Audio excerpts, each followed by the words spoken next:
Good afternoon, good morning, good evening, wherever you are in this wonderful world. Welcome to another EODF lunch live session. With other temperatures, at least here in Amsterdam, it's pretty warm. And today's topic is going to be leading organization design practices, case studies, and facilitation techniques with no other but Sebastian Finley from the UK, who's an OD lead. Welcome, Sebastian. Welcome, Seb. I say Seb, right? Sebastian. You do say Seb. I think we're friends, so yes. Yeah, right? I think so. Well, welcome. It's great having you here. How are you doing today?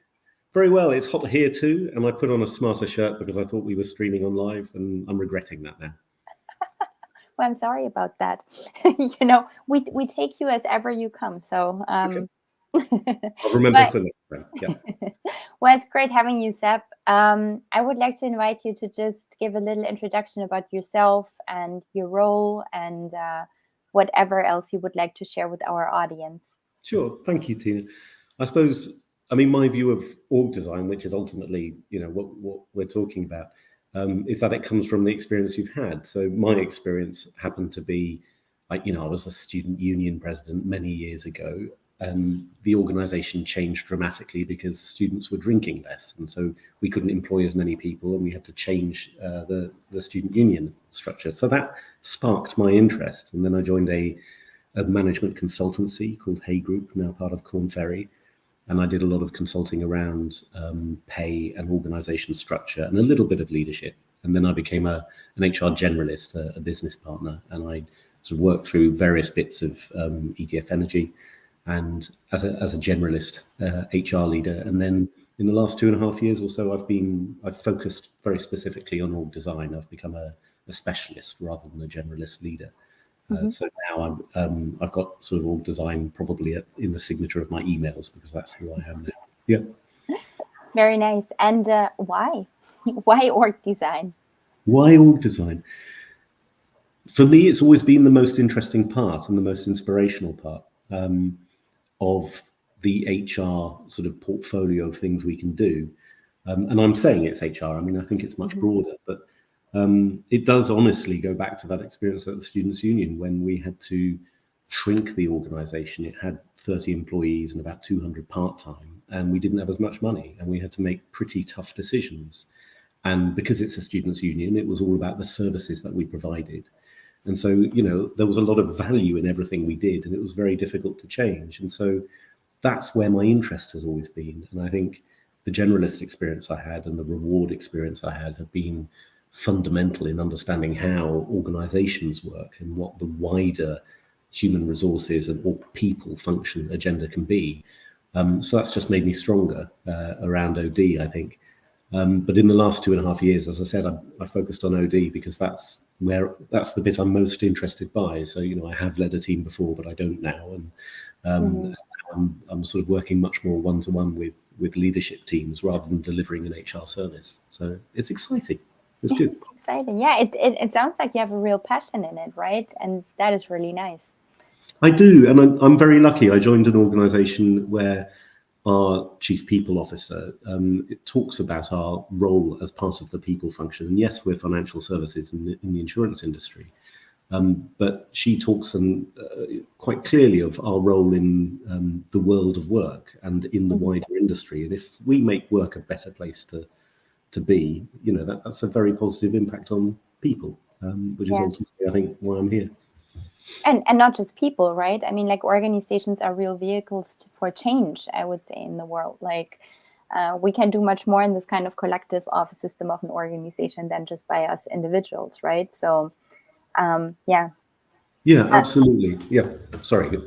No, we often talk to people actually also being external consultants, right? And in your case, you are actually an OD lead inside of an organization.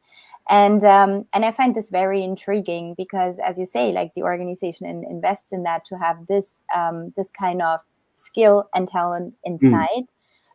So how does your role look like?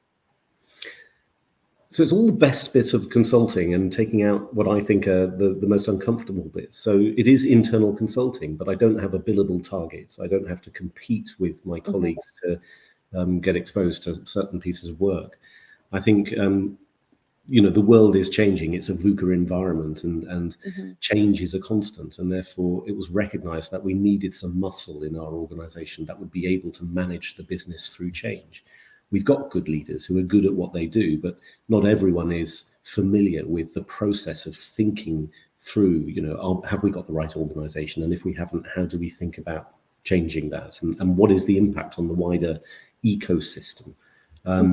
So we've set up an internal team. There's people like me who are org design specialists. There are change management specialists who help us understand how to engage and how to land the change. And then beautifully, we've got project managers who are good at project management, which is not my strength.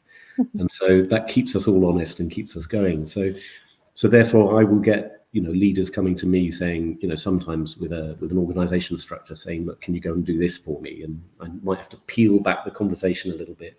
And other leaders who might come, asking for just a health check on how their organization's operating.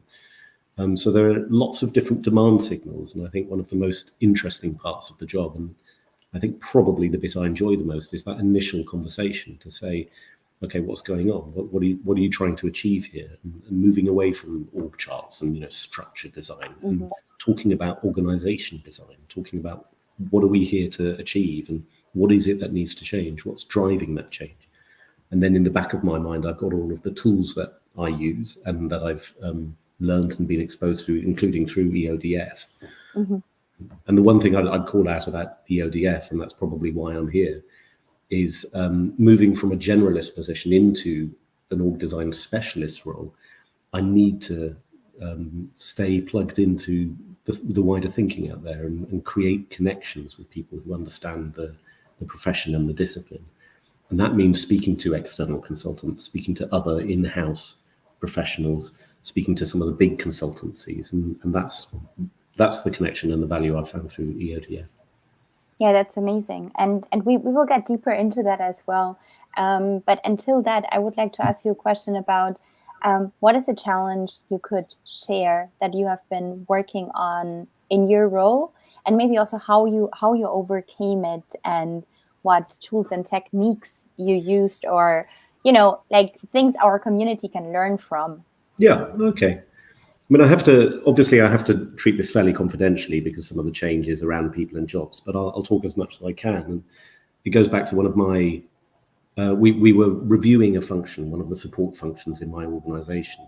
And it immediately reminded me of an experience I had in my consulting career. And I used to work with an airport management company. And they found that their supply chain was dictating what kind of products the airports should lead. And at one point, the airports were saying, look, we're getting the wrong kind of pieces of equipment here. And so the then chief exec said, we need to be airport led. That was the principle. It was just 2 words which set the tone for, we need to change. We need to reassess how we're structured. And the reason I mention that one is because when I was working with this support function, the leader came in, as they often do, with an organization chart and said, look, I need to move from what I've got to this. And you need to listen, you need to hear, you need to understand why they're saying that.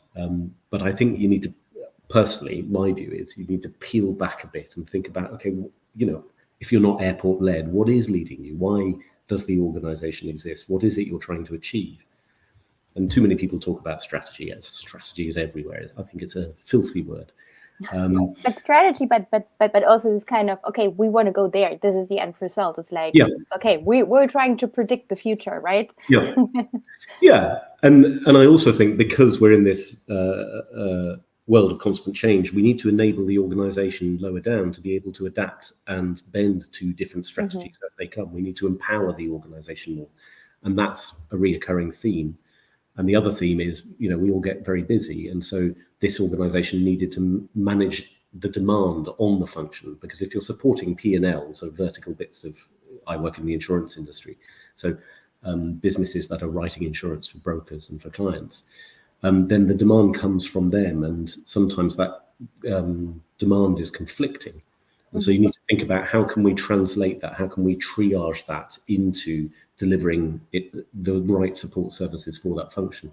Right. So and so the tools I use to do that sometimes are very, very simple, but I found to be most powerful. So when you ask someone, okay, tell me what's happening now, and tell me what you need to move to. What's the from and to people often refer to, or what is the driver for the change? What are the things that are telling you need to change?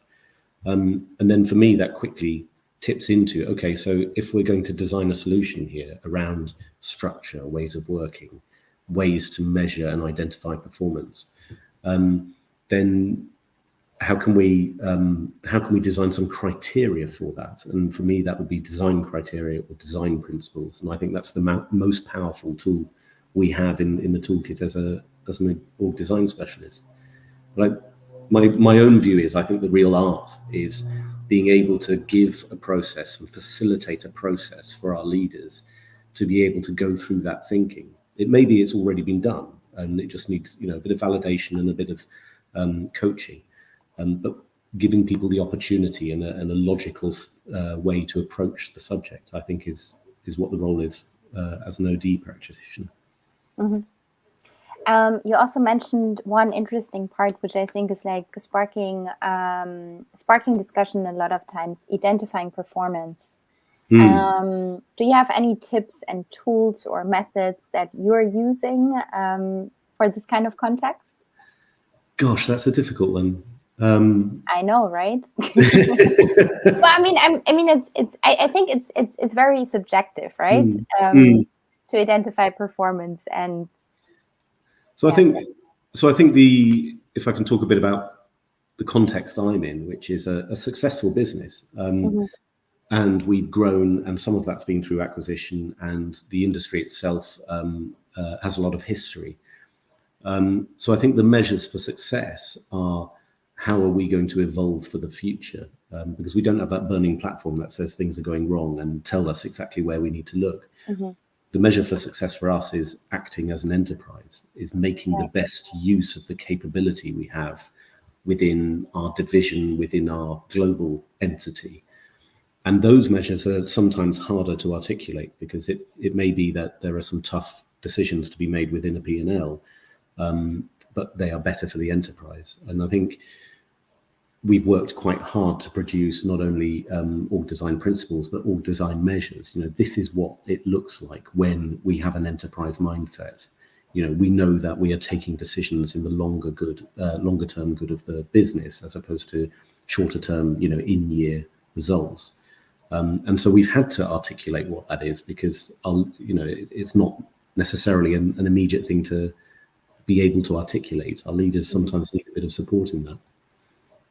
Yeah, no, makes sense.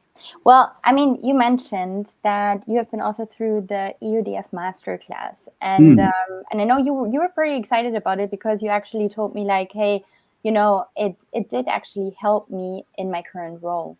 So how so? How so? So I think my view of org design is about the toolkit I have, and therefore the more exposure I get to other tools and to talking with other people about scenarios they've been through, for me, that just makes me stronger.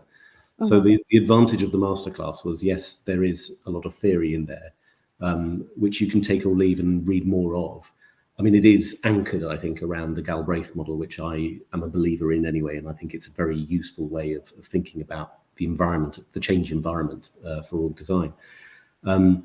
But it's the value comes through the facilitation in talking about the case studies. The value comes through in the conversations. There's a lot of working groups where the masterclass will split out into groups and talk to each other about their own experiences within their own organizations.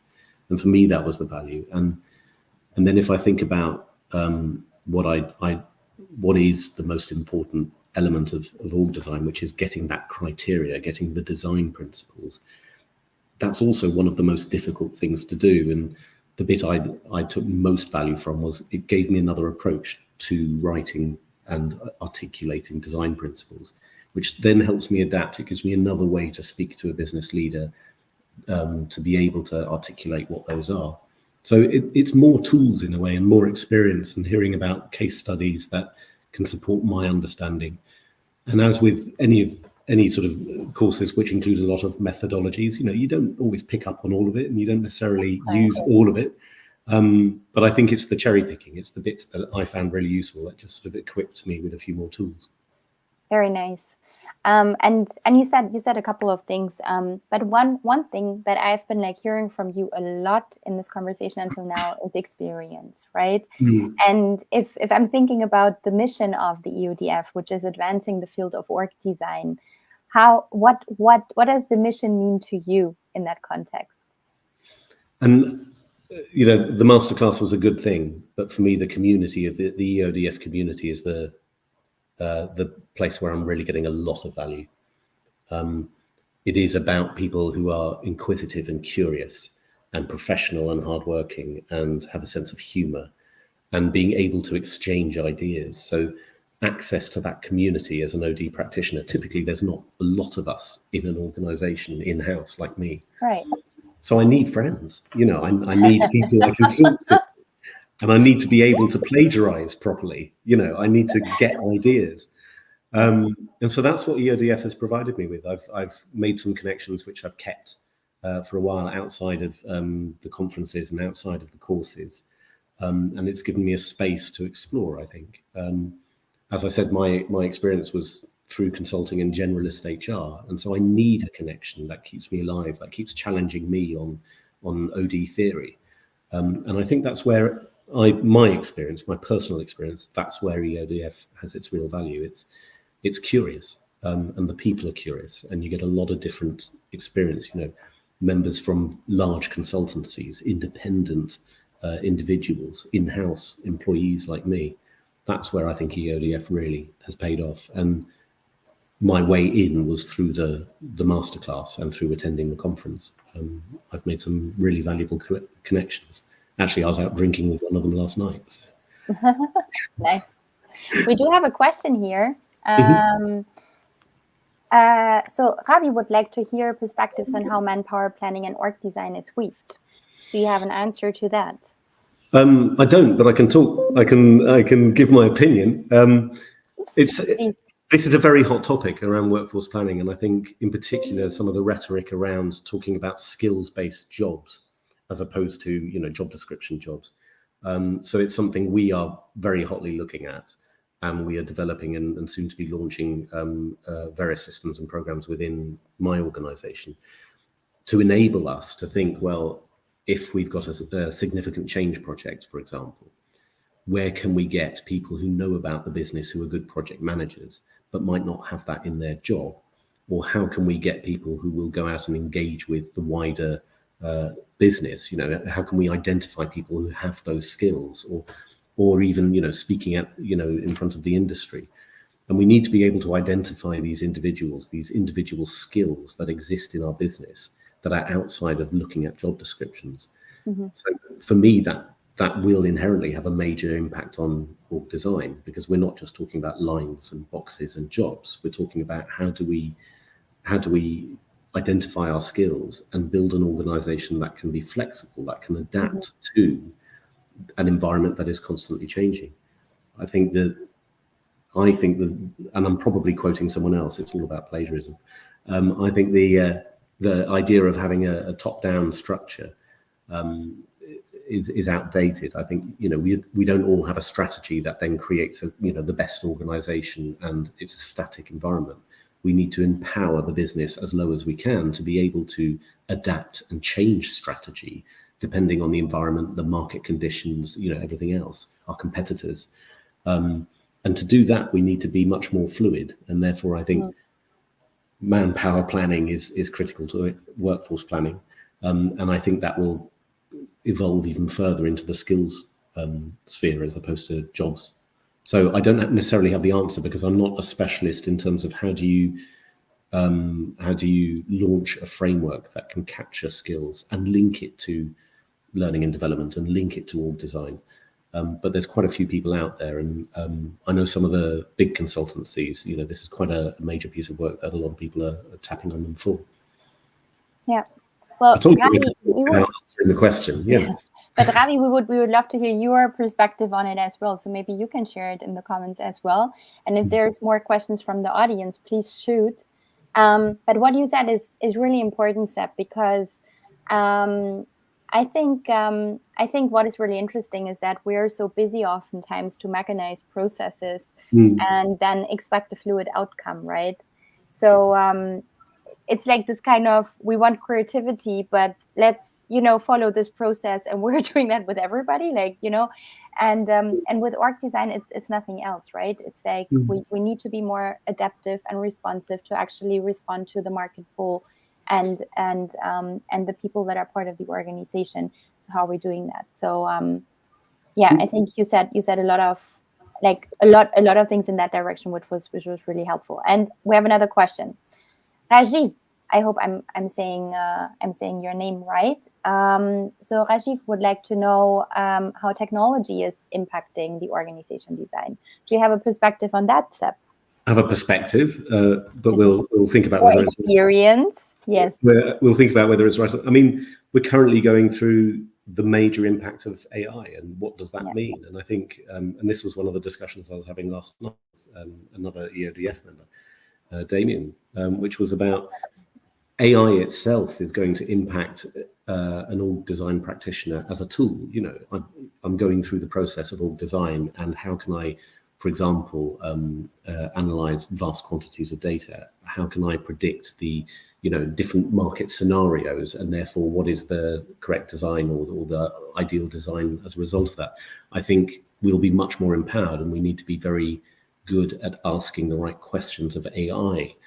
And that's not something that comes naturally to me. I'm going to have to learn about that. I'm used to, with particularly with computers, with Google, asking fairly binary questions. I think we need to relearn to be curious and be able to ask decent questions of AI. But the other point is, and this is something I'm learning about, that AI itself is obviously going to change what work is.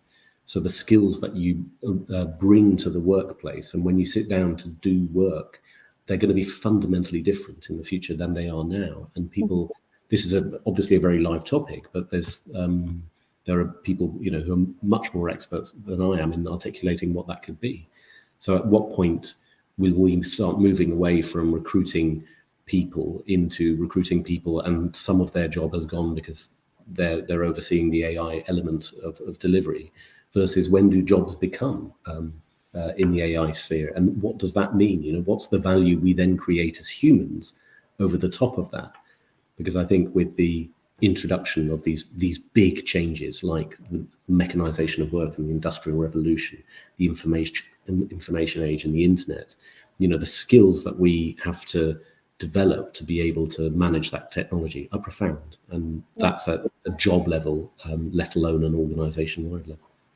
Yeah. And recently, talking about Damien, we have a comment here, but also Damien actually did a LinkedIn Live recently with Fanish and Sean on the topic of AI and org design. And I don't know, maybe we could put the link in the comments. And also, I had a conversation with Brett Painter from the technical system roundtable, STS, also about this kind of, let's say, intervening of the social aspect and the technology and what that means. And we have a LinkedIn Live coming up on that also in the end of August again.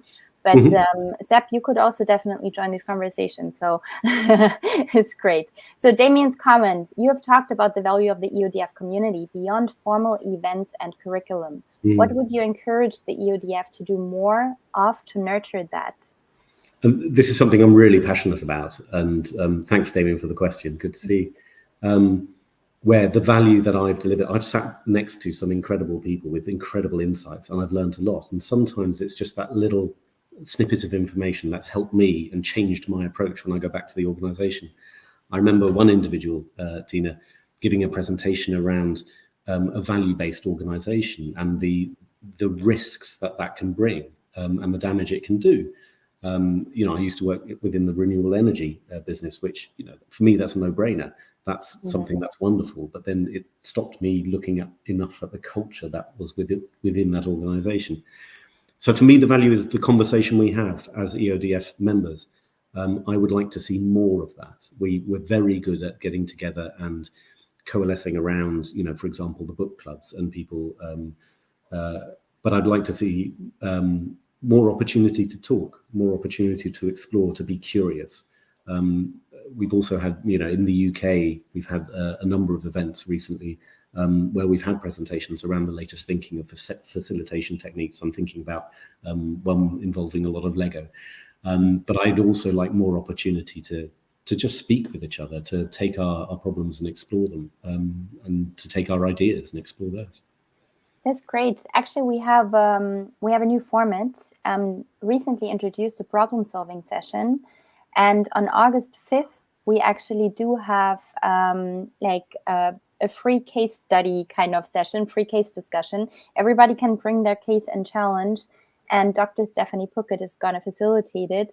And I think it also sounds promising because and maybe you also, also more informal kind of, settings just helps, I think, what you're saying, to get more ideas, to get stimulated and inspired and connect above all with different kind of people. And then you can also, help. And Tina, I think you're just proving to me that, I'm not aware of everything that goes on in EODF. There's normally something happening somewhere because we share the interest, and, to stay on top of all of that isn't easy. And so it's just wonderful to have somewhere to click on it. And I know I sound like I'm being an advocate and I'm evangelizing about EODF, but it has genuinely been a very supportive community that has helped me become a better professional and helped my organization become better at what it does as well. So I don't want to pretend that's not as valuable as it is.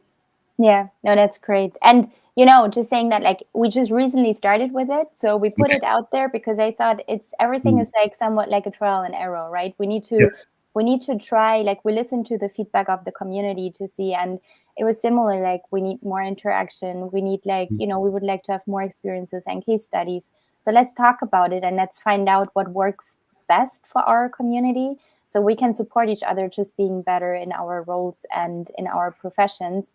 And as you say, that can go in all kind of different directions. And I also invite now our audience, if you have, ideas and input, and always get in touch. And also for you, Seb, you are, as you said, you are an advocate, I would say, and you're pretty active in staying in the dialogue and bringing ideas, and that is, I think it's amazing. Please. I was just going to say, it's the kind of environment where I'd like to do something in October because I don't want to avoid meeting people for too long.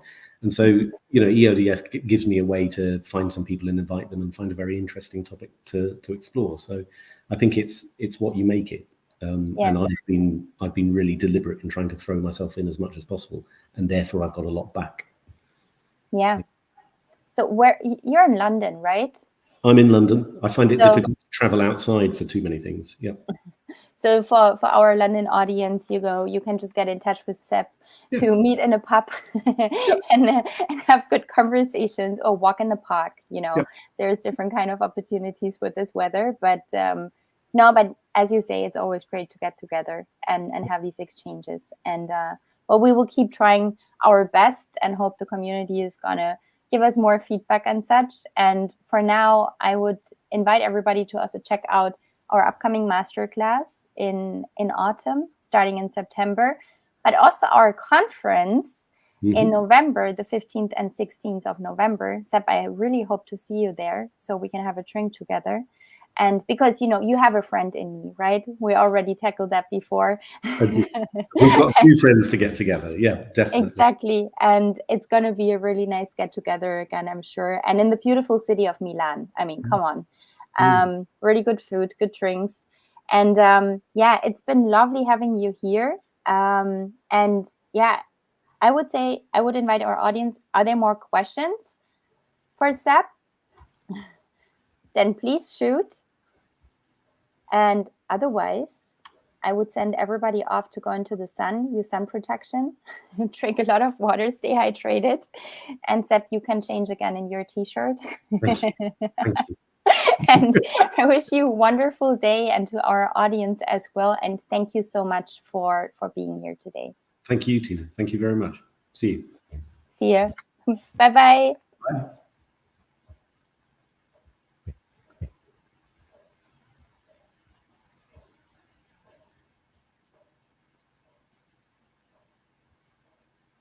So I think now just Milena needs to take us offline.